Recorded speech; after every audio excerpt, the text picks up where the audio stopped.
मित्रांनो, तुमचे केस गळत आहेत म्हणजे तुम्हाला टक्कल पडणार आहे असं बिलकुल नाही. आपल्या डोक्यांवरती साधारण 1 लाखाच्या आसपास हेअर फॉलिकल्स असतात. प्रत्येक केसाची एक ग्रोथ सायकल असते. काही केस ग्रोईंग फेज मध्ये असतात तर काही रेस्टिंग फेज मध्ये, आणि काही नॅचरली गळतात. म्हणून रोज काही केस गळणे हे नॉर्मल आहे. साधारण 50 ते 100 केस रोज गळणे अनेक लोकांमध्ये नॉर्मल असू शकतं. पण कधी काळजी घ्यायची?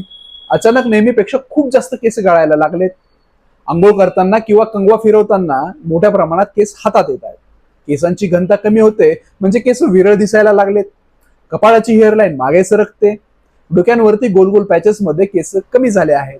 या सगळ्या मागची कारण फक्त शॅम्पू आणि तेल नसतं, तर स्ट्रेस, कमी झोप, अचानक केलेलं डाएट किंवा प्रोटीन कमी घेणे, आयर्न, व्हिटॅमिन डी, B12 याची कमतरता, थायरॉइड किंवा हार्मोनल प्रॉब्लेम्स, काही स्काल्प इन्फेक्शन यासारखी कारणं देखील असू शकतात.